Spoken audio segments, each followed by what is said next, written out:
tight, stay tight. Great power! Great power! Great power! We are the response.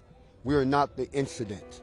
We are the response to repeated incidents. We're the response to repeated injustices. What do you want people to hear and see when they see this group? Nothing. That we're U.S. citizens exercising our constitutional rights, and the color of our skin shouldn't make any difference. As your president, I would work along with anyone. John Fitzgerald Johnson ran for president of the United States during the 2016 election with little success, but he still found a group to lead. A lot of y'all said this happening at the hands of the police. That's right. Grandmaster Jay is the leader of a group known as the NFAC. The NFAC is the name given to the coalition, and that stands for the Not Effing Around Coalition. That is a reflection of our attitude, the entire group. We're not effing around anymore with the judicial system that shortchanges us. We're not effing around anymore with the continued abuses within our community and the lack of respect for our men, women, and children. In other words, we're not effing around with the status quo anymore. We're going to change it one way or the other. NFAC! Large, armed black groups are not something often seen in the United States.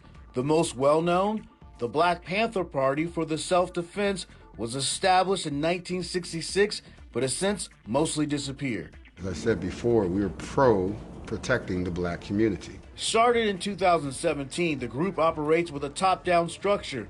The NFAC has marched in Stone Mountain, Georgia, in Brunswick, Georgia for Ahmaud Arbery, Louisville, Kentucky, demanding more transparency in the Breonna Taylor case, and most recently in Lafayette, Louisiana, in the name of Trayford Pellerin. There's always been a lot of talk for pro-Second Amendment, but you've obviously faced some different reactions based upon not only the size of the group, the skin tone of the group. In case you haven't noticed, I'm black. No more, no less. But first, I'm a U.S. citizen. I am someone who was born in this country under the Constitution. I should be afforded all of those rights. Nobody says anything when other demographics pick up weapons, decide to arm themselves and confront the government over anything from wearing a mask to being cooped up in the house. But when certain demographics arm themselves, all of a sudden people tend to act like the Constitution does not apply. During one event, a member fainted and their gun discharged, injuring at least 2 people. No other incidents have been reported.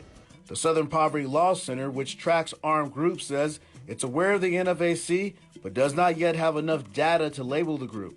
But Thomas Makaitis, a professor of history at DePaul University who writes about violent extremism and groups, believes that the NFAC already stands apart from other armed groups across the country. In one sense, it echoes the Panthers, but I think they're more heavily armed, they're more disciplined. Many of them are Army veteran or military veterans. But so far, they've coordinated with the police. They've avoided engaging in violence and so on. And to be perfectly fair, there's not a moral equivalency here. The white militia movement is older, larger, probably more heavily armed, certainly more pervasive, and many more people, and it has been violent. The other thing I have to say, there's been some comments that have been a little questionable, but I don't see out of this African-American militia an overtly racist ideology. Grandmaster Jay says his group is not looking for confrontation, but in one online video from the Stone Mountain protests, a member from the NFAC challenges white armed groups to show up. Jay declined to directly address details surrounding the video. He says when the NFAC gathers, they work with local law enforcement and city officials to create a buffer between them and any other groups.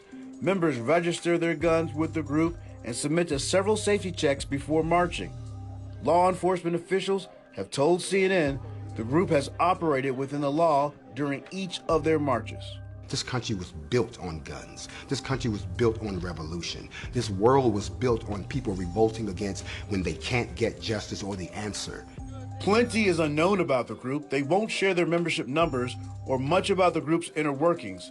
But Grandmaster Jay did tell us NFAC's age requirement dropped from 21 to 18 helping to add new members. This is an exercise in forcing us to work with us, to build something, to protect us, to defend us, to educate us. If it works, we get all the credit. If it fails, we have no one to blame but ourselves. It doesn't mean that we hate anyone else. It means that we have got to learn to love ourselves to get this job done.